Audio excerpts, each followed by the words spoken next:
அனைவருக்கும் வணக்கம். வெற்றி பெற 3 வழிகள். 1. மற்றவர்களை விட அதிகமாக தெரிந்து கொள்ளுங்கள். 2. மற்றவர்களை விட அதிகமாக பணியாற்றுங்கள்.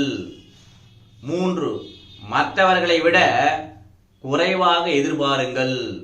சொன்னவர் வில்லியம் ஷேக்ஸ்பியர் என்று கூறி இன்றைய வகுப்பில் The Hindu Marriage Act 1955 Hindu திருமண சட்டம் 1955 பாருங்க. இப்போ இரண்டு இந்துக்களுக்கு இப்போ திருமணம் நடக்கிறதுல இது சம்பந்தமாக தான் இந்த இப்போ இன்ட்ரோடக்ஷன் அண்ட் செக்ஷன் 1 பார்க்க போறோம்.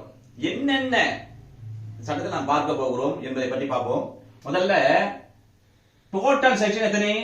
30 செக்ஷன் இதுல இருக்கு. அதுல 30வது செக்ஷன் வந்து ரிப்பீல்டு. சரி, அடுத்த கேள்வி என்ன? Whole of India. கேள்வியாக என்ன? இந்த சட்டமானது இந்தியா முழுவதுக்கும் பொருந்துமா என்று சொன்னால் எஸ், இந்தியா முழுவதுக்கும் பொருந்தும். இது எந்த தேதியிலிருந்து என்று சொன்னால் 31/10/2019. இதற்கு முன்னால் வந்தது எக்ஸ்க்ளூடிங் ஜம்மு அண்ட் காஷ்மீர் இருந்தது. ஆனால் இப்போ என்னது? Jammu and Kashmir reorganisation act 2019 படி என்ன பண்ணாங்க? Article 370 and article 35A of constitution of India 1915 படி அந்த removal of special status of Jammu and Kashmir ரத்து செய்யப்பட்டு விட்டதால் இப்பொழுது இந்த Hindu marriage act 1955 Jammu and காஷ்மீருக்கு பொருந்தும். சரி, இன்னொரு கேள்வி.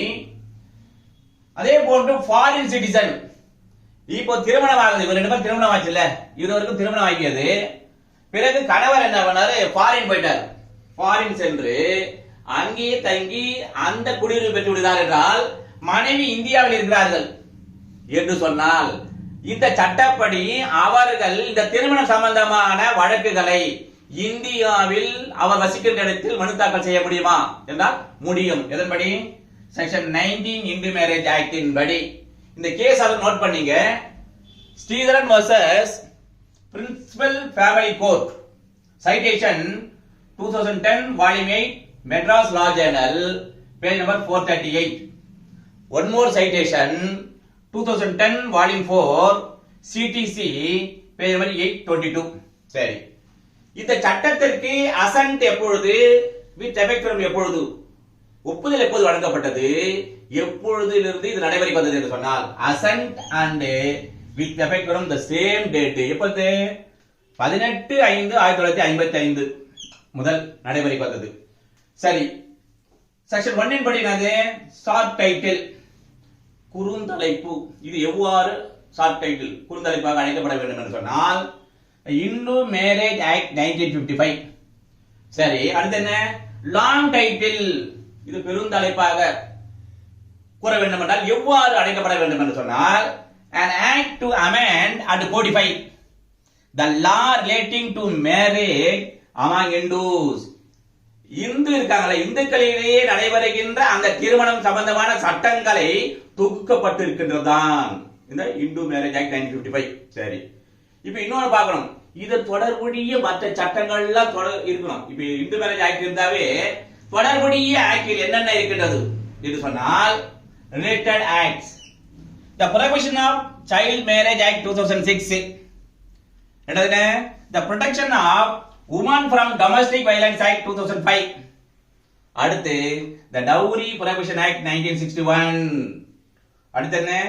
The Hindu Succession Act 1956. அடுத்து The Hindu Minority and Guardianship Act 1956. அடுத்து The Hindu Adoptions and Maintenance Act 1956. அடுத்து The Indian Majority Act 1875. அடுத்து இப்பொழுது இந்த 30 பிரிவுகளையும் எவ்வாறு சேர்த்து படிக்கணும், அப்படி படித்தால்தான் நமக்கு ஈஸியா புரியும். ஓகேவா? முதல்ல 1 to 4 preliminary என்ன பார்த்தோம்? ஷார்ட் டைட்டில் எக்ஸெப்ட் பார்த்துட்டோம். அப்ளிகேஷன் ஆஃப் ஆக்ட்னா இந்துக்களுக்கு மட்டும் தான் இது பொருந்தும். டிஃபைனிங் செக்ஷன்ல இந்த சபிதா ரிலேஷன்ஷிப், புரோஹிபிட்டட் மேரேஜ், யாரும் கடைசி இவர்களெல்லாம் திருமணம் செய்து கொள்ள கூடாது என்ற உறவு சொல்லியிருப்பாங்க.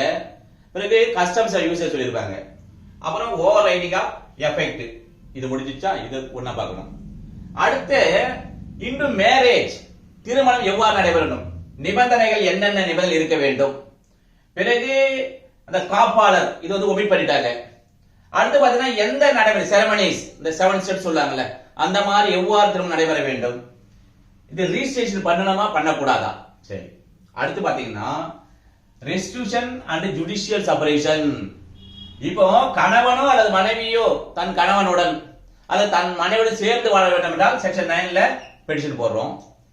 இப்ப 10ல என்னது, ஜுடிஷியல் செப்பரேஷன்ஸ். நாங்கள் இப்ப 2 பேரும் பிரச்சனை இருக்கிறோம், எங்கள் நீதி மன்றத்தின் மூலமாக கொஞ்ச காலம் பிரித்திருக்க விரும்புகிறோம் என்று சொன்னா என்ன பண்ணும், 10ல இவங்க பெட்டிஷன் போடுறாங்க.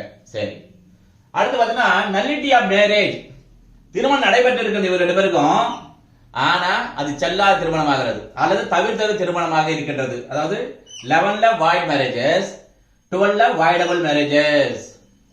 அடுத்து டிவோர்ஸ், இதான் மெயின். என்ன, 13ல கணவனோ அல்லது மனைவி என்ன பண்ணோம், அவர்கள் எந்தெந்த அடிப்படையின் காரணத்தில் விவாதம் பெறலாம்னு சொல்லுவோம்.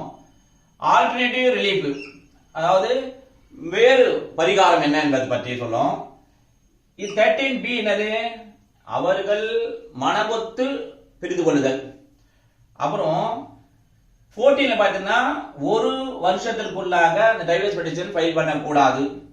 இப்ப 15 என்ன அப்படின்னா மறுமணம் செய்து கொள்ளுதல் பற்றி சொல்லுகிறது. சரி, அடுத்து இங்க பாத்தீங்கன்னா லெஜிட்டிமசி ஆஃப் சைல்டு. செக்ஷன் 16ல லெஜிட்டிமசி ஆஃப் சில்ட்ரன், அது இந்த குழந்தையினுடைய சட்டத்தன்மை என்ன என்பதை பற்றி இங்க சொல்லியிருக்காங்க. அடுத்து பாத்தீங்கன்னா பனிஷ்மெண்ட், இதுல தண்டனை பற்றி சொல்லுகின்ற பிரிவு எது என்று சொன்னால் 17ல, அதாவது கணவன் மனைவியாக அவர் வாழ்ந்து கொண்டிருக்கின்ற போது இன்னொரு திருமணம் செய்து கொண்டால் அதற்கான தண்டனை 17ல சொல்லியிருப்பாங்க.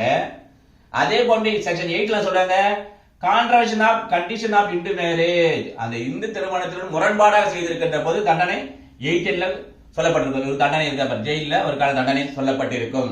அடுத்து இப்போ செக்ஷன் 19 பாருங்க, இது வந்து ஜூரிஸ்டிக்ஷன், அதிகார வரம்பு. இவ்வாறு இந்து திருமண சட்டம் 1955 படி ஒரு மனு தாக்கல் செய்கின்ற போது அதிகார வரம்பு எங்கே, எந்த நீதிமன்றத்தில் மனு தாக்கல் செய்ய வேண்டும், அது என்ன. 19ல பாத்தீங்கன்னா எந்த நீதிமன்றத்தில், கோர்ட் ஆஃப் செஷன், அதாவது டிஸ்ட்ரிக்ட் கோர்ட் இருக்கும். சரி, 20ல அதனுடைய கண்டென்ட்ஸ், அந்த மனுவினுடைய உள்ளடக்கம் என்ன இருக்க வேண்டும், வெரிஃபிகேஷன் இருக்கும். 21 பாத்தீங்கன்னா அப்ளிகேஷன், சிபிசி 1998 அப்ளிகபிளா இல்லையான்றது சொல்லும். சரி, அடுத்து ப்ரொசீஜர் என்ன, நடைமுறை என்னவென்றால் 21ல டிரான்ஸ்ஃபர் பெட்டிஷன்ஸ், 21Bல ஸ்பெஷல் ப்ரொவிஷன், 21Cல டாக்குமெண்டரி எவிடன்ஸ், 22 பாத்தீங்கன்னா இன் கேமரா ப்ரொசீடிங். ஓகே, 23ல டிகிரி இன் ப்ரொசீடிங்ஸ். சரி, அடுத்து மெயின்டெனன்ஸ் வாங்க. 23Aல ரிலீஃப் ஃபார் ரெஸ்பாண்டன்ட்.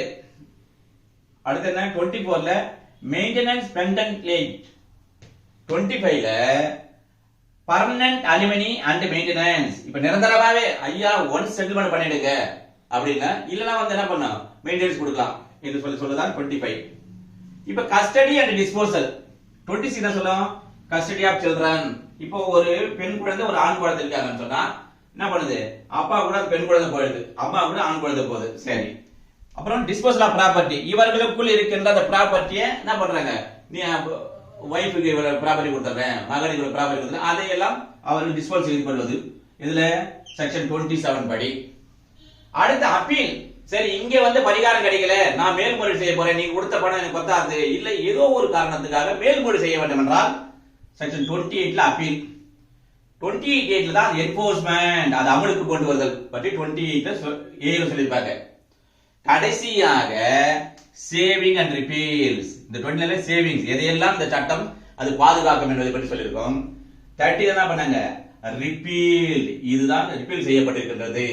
அடுத்து இப்போ 30 செக்ஷன் ஓவர்வியூ அப்படியே பார்த்துட்டோம், வாட் இஸ் வாட் பார்த்துட்டோம்.